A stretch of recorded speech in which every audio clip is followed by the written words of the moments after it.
Yang sa social media sa ating bansa, gayahin na natin yung ginagawang prevention ng ibang bansa ngayon. Na yung mga 16 years old and below, wag muna pag social mediahin. Opo. Pangalawa, dapat yung seguridad ng school, talagang una, meron dapat nagche-check ng mga bags. 'Di ba? Pagpapasok ka ng mall, may nagche-check ng bag. Pagpapasok ka ng LRT o ibang establishmento, may nagche-check ng bag. Dapat dito sa mga paaralan kung saan tiwala tayo, mga magulang, na kapag pumunta ang anak natin doon, pamangkin natin doon, apo natin doon, ligtas sila, tinuturuan sila, dapat lalong mas safe yung mga bata doon. Inihayag ni Vice President Sara Duterte na nagkulang ang pamahalaan sa maagang pagtukoy ng banta bago pa man naganap ang shooting incident sa isang school campus sa Tacloban City.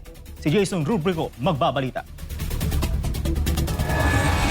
Nagpahayag ng matinding kalungkutan at pangamba si Vice President Sara Duterte sa madugong shooting incident sa San Jose National High School sa Tacloban City na ikinasawi at ikinasugat ng ilang mga mag-aral. Ayon sa Vice Presidente, walang magulang ang naghahangad na malagay sa panganib ang kanilang anak sa loob ng paaralan. Hindi aniya ito ang unang pagkakataon na may trahedyang naganap sa mga aktibidad ng eskwelahan.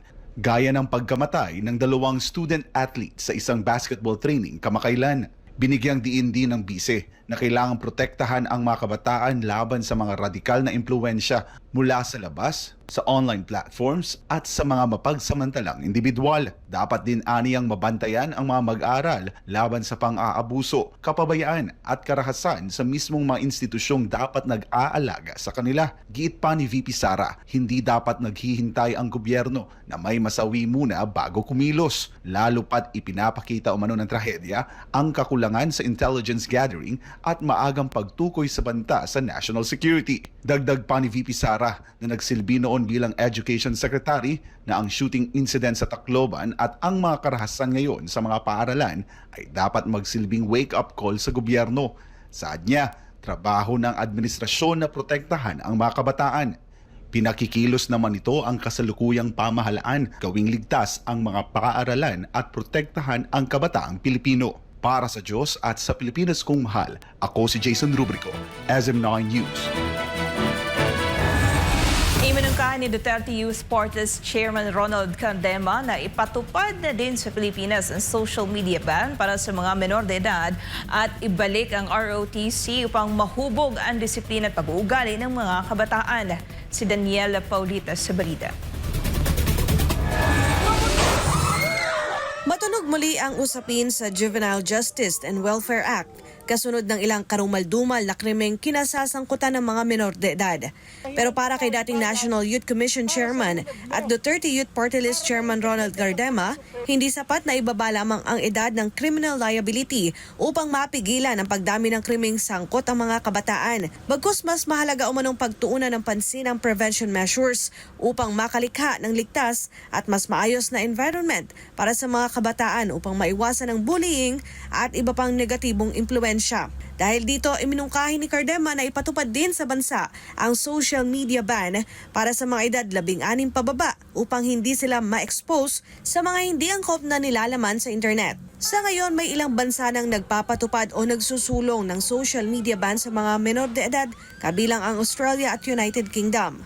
Una, dapat yang sa social media sa ating bansa, gayahin na natin yung ginagawang prevention ng ibang bansa ngayon.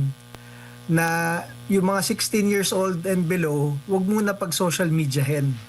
Opo. Pangalawa, dapat yung seguridad ng school, talagang una, meron dapat nagche-check ng mga bags. 'Di ba? Pagpapasok ka ng mall, may nagche-check ng bag. Pagpapasok ka ng LRT o ibang establishmento, may nagche-check ng bag.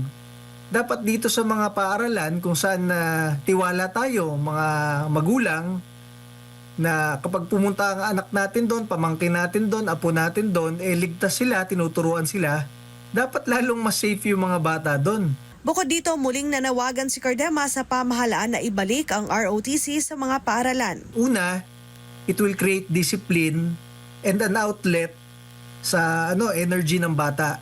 Pangalawa, pwedeng yun yung pag-checkin nyo ng mga kagamitang pumapasok, or orderliness ng mga bata at disiplina.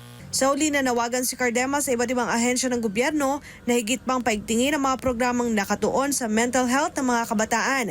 Hinimok din niya ang National Youth Commission na immobilize ang mga sangguniang kabataan upang regular na bumisita sa mga paaralan at magsagawa ng mga programang makatutulong sa kapakanan at pag-unlad ng kabataan. Para sa Diyos at sa Pilipinas kung mahal, Daniela Paulita, SMNR News. Patuloy na iniimbestigahan ng Philippine National Police ang insidente ng pamamaril na naganap sa isang paaralan sa Tacloban City nitong Lunes. Ayon sa PNP, may mga indikasyong planado ang pag-atake matapos umanong dumating ang mga sospek sa paaralan na armado at may dala pang extrang magazine. Narito ang balita. Sa naging panayam kay Police Colonel Allen Reyco, officer in charge ng PNP Public Information Office, lumalabas sa paunang investigasyon na dala na ng mga sospek ang kanilang mga baril at extrang magazine bago pa man sila makarating sa paaralan. Dagdag pa ng opisyal, nagpaputok umano agad ang mga sospek pagdating pa lamang sa lugar. Dahilan upang lumakas ang hinalang, pinagplanuhan ang naturang pag-atake. Doon pa lang sa may bintana ay nagpapaputok na all points to the fact na ito ay planado na po nila, talagang balak na po nilang gawin. As to the text messages, it's still being checked, it's still very verified ng ating po mga investigador doon po sa Regional Office 8. Base sa ulat na natanggap ng pulisya, dakong alas 9 ng umaga nang dumating ang mga sospek sa paaralan at agad na nagpaputok mula sa labas ng gusali. Sinisiyasat pa kung dumalo pa ang mga ito sa anumang aktibidad sa paaralan bago naganap ang insidente. Kasabay nito, inaalam din ng mga investigador kung may partikular na mga estudyanteng target ang mga sospek o kung basta na lamang silang nagpaputok sa sino mang kanilang makita. Ayon sa PNP, isa sa mga tinitingnang anggulo ang aligasyong nakaranas umano ng pambubuli ang mga sospek. Gayunman, wala pang matibay na ebidensyang magpapatunay na ito ang naging pangunahing motibo ng kanilang ginawa. Titignan po natin lahat ito during the course of investigation. Lalabas po ito, especially yung angle na kung ito po talaga ang target nila na ito ba, according to them, ang nangbuli sa kanila. Na sinasabi nilang sila ay nabuli. Kung ito po, pero concentrated po kasi dito sa isang classroom yung kanilang pagpapaputok. Hindi pa rin malinaw sa kasalukuyan kung ang naturang silid-aralan ay mismong classroom ng mga sospek. Prioridad muna ng mga otoridad ang pagtiyak sa seguridad ng buong paaralan at pag-alam kung may iba pa silang posibleng kasabwat. Nagdeklara na rin ng suspensyon ng klase ang mga lokal na opisyal at Department of Education sa lugar habang nagpapatuloy ang investigasyon. Sa ngayon, patuloy pang kinakalap ng mga otoridad ang lahat ng impormasyon upang matukoy ang motibo ng mga sospek, ang eksaktong pagkakakilanlan ng mga biktima at kung may iba pang sangkot sa insidente.